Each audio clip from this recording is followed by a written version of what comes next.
Okay, hi. So this subject today is about bittersweet. You haven't heard from me for quite some time because I've had some more spinal surgery. And my darling, darling flatmate, we've discovered that he's got fluid on the brain. So bittersweet is something that is part of all of our lives, and very particularly this summer. Because in England, anyway, we are not really having a summer. Just as we get our flip flops out and our swimming costumes, bikinis, whatever we feel comfortable in, our shorts, it rains and it's damp and it's cold and it's blustery.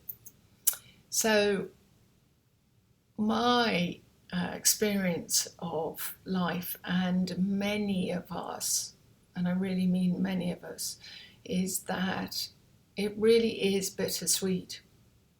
And on a really hot summer's day, energetically, in the summer energy, the taste of bittersweet is actually quite nice.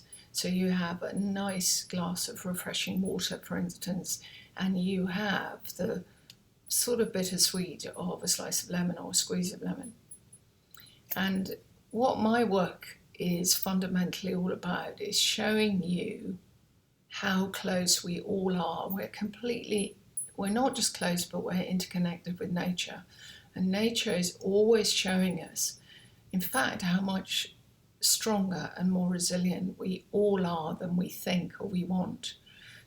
There's this tendency for all of us to be consumed by this rather hypnotic marketing world that we've got around us.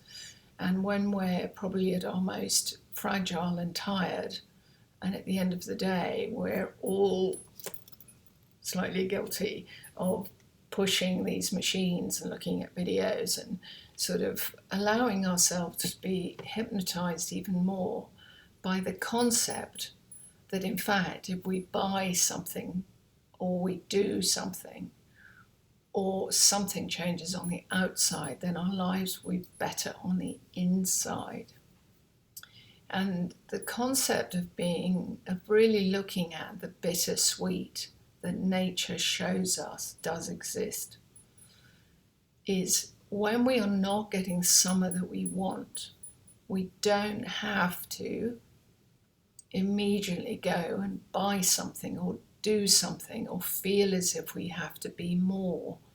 What in fact we have to do, as I've been again privileged enough to be invited to do, really, that's the way I'm going to put it.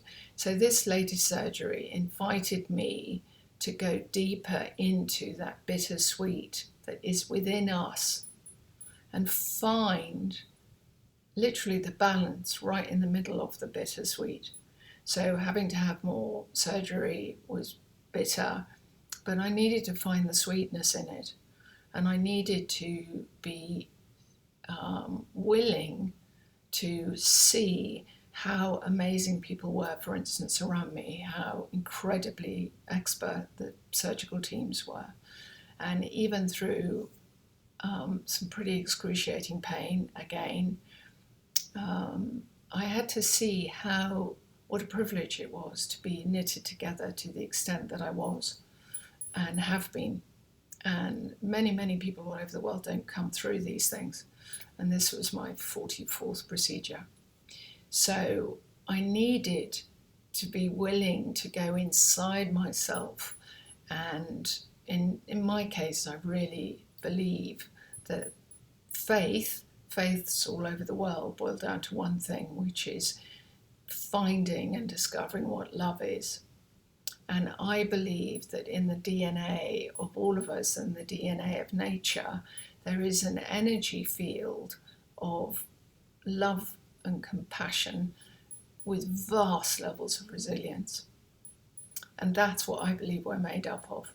So even though I have gone from the very early stages of recovering straight into now a full-blown emergency with this darling, darling man who I have the privilege of living with, who cares for me when I need caring, and I now can care for him, even though we've gone from one bittersweet straight into another bittersweet. These are just two tiny examples of my personal life, but I'm under no illusion. Every single one of you that is listening to this has your own struggles and your own challenges, but right in the middle of the challenge is actually the opportunity to understand the bittersweet and to start relaxing into it, because often it is not about buying something on the outside or making changes on the outside. It's about being willing to go deeper into another layer of what I call loving. How do we love and accept life as it is? We don't have to like it, but we can learn to graciously love what is coming at us. Now, that's a bit of a strange thing to say, but I would love to have your responses to this, and I would love your examples of what you are going through that is bittersweet right now. And one of the amazing things that we're discovering when we open the newspapers is how many people are taking last minute holidays if they can afford to. Now, what is also interesting is that when they arrive, the majority of people are having okay times and they are getting the sunshine they want and they've paid for it. But there are also endless examples when they pay for a holiday and in fact what they experience is all sorts of issues that they didn't want or need, and they have a bittersweet time because it's much more normal than we really talk about. I hope that you've enjoyed this little tiny video, and it's lovely to see you all again, even though I can't see you, but you start interacting with me. And I'm really sending you love and blessings right in the midst of a pretty bittersweet summer for all of us. Take care. Bye-bye.